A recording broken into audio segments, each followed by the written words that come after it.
Shabbat Shalom. This was my bar mitzvah parsha, Behar-Behukkotai. First time I learned it was lying on the floor of my basement with my grandfather, who's a rabbi, who I think is watching. Shabbat Shalom to my grandparents.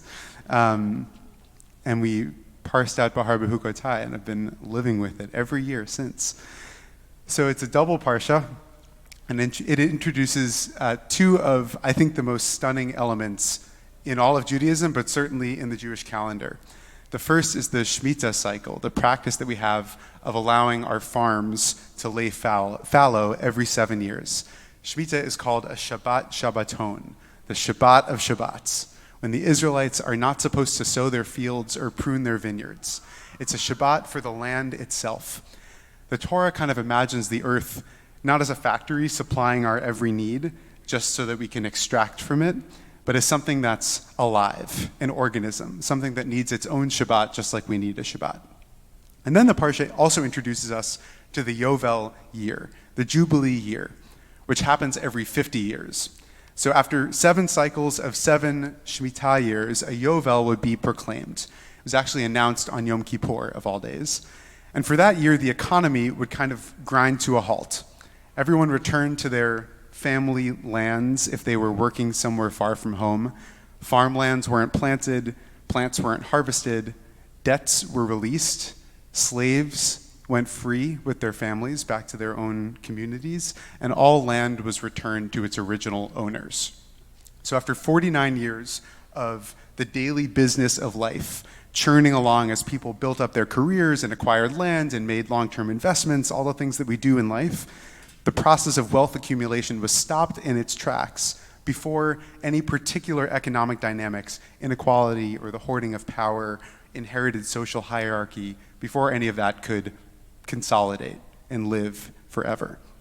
I once heard that the Yovel is kind of like an Etch-a-Sketch for the economy. Remember the Etch-a-Sketch? You shake it and all the aluminum comes down? Twice a century, it ingeniously ensured that no family would ever become trapped forever by one generation's misfortune. And all of the Yovel observances point towards one pasuk, one famous pasuk in this parsha: the land shall not be sold in perpetuity, for the land is mine, God says. You are but strangers and settlers with me. It's an incredible verse.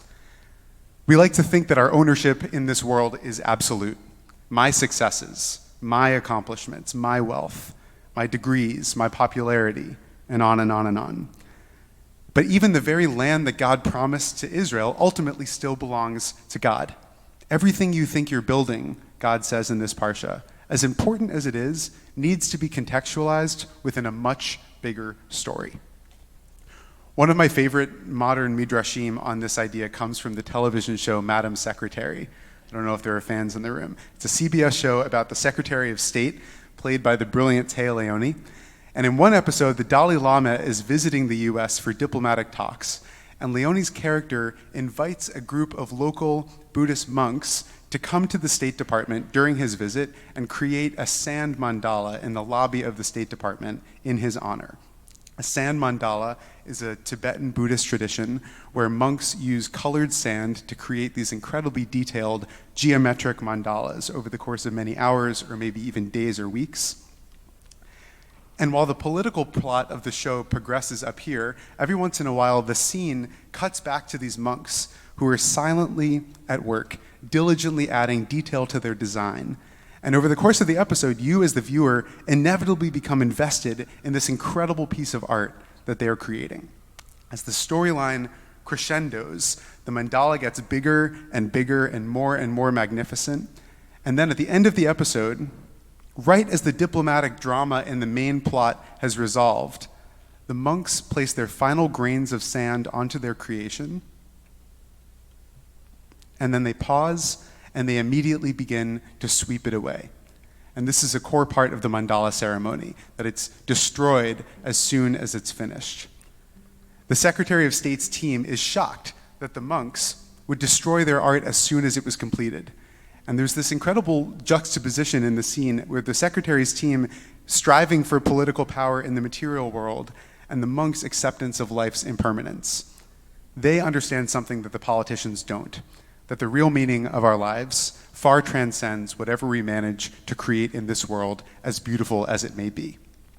Now, this being said, importantly, the Torah's economic vision is not actually hostile towards hard work and success. Unlike in Madam Secretary, the ideal in the Torah is not to sweep away the mandala and conclude that nothing in this world, none of our efforts, none of our investments matter. Quite the opposite. The Torah, as it's explaining the laws of Yovel, is very concerned to ensure that the redistribution happens during the Yovel year in a way that doesn't accidentally end up impoverishing people or limiting productivity. The text gets really technical. It says that sales were calculated according to the number of harvests remaining until the next Jubilee year, meaning that people were compensated fairly for the productive value of the land that they had to release. So Yovel was not about rejecting our drive to build and create and grow something for ourselves and our community. The laws of Yovel seem to be encouraging us, build great things, work hard, invest fully in the world, and then hold all of those accomplishments with humility, knowing that the value of our work and the value of our lives will always be rooted in something deeper than our own successes, or for that matter, our failures. We spend so much of our lives struggling to accumulate, to make a name for ourselves, especially in this city. Money and status and possessions and accomplishments and titles and promotions. And all of that is important. It's the stuff of our lives.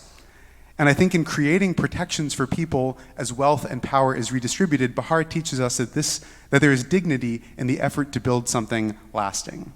But Yovel also reminds us how important it is to find a balance between pursuing these worldly efforts and developing our sensitivity to the beautiful impermanence of our world and the fact that everything, all of this, belongs not to us, but to the divine. Ultimately, none of us are the permanent owners of what we have.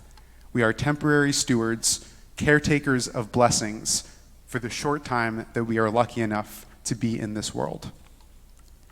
Yovel has not actually been observed for more than 2,000 years. Technically, this is because Yovel can only be observed if all 12 tribes are in the land of Israel at the same time, which is not currently the case. But spiritually, I wonder whether the deeper reason that Yovel isn't observed is because it demands a kind of selflessness that is just too hard for us to sustain. Perhaps one day we will live in that world again. But for now, at the very least, we get a little taste of Yovel every 7 days. Every week, we get a whole day where we loosen our grip on productivity and ownership. One day when we stop trying to acquire and optimize and achieve. One day where the hierarchy of the work week softens and our value is not measured by what we produce. Shabbat doesn't erase the structures of the world the way that Yovel once did. Our laptops will be there tomorrow night when we make Havdalah and re-enter the world. But it does interrupt those structures long enough to remind us that our lives are bigger than our resumes, our bank accounts, our ambitions, and that beneath all of our striving, we are still human beings before we are achievers. Shabbat Shalom.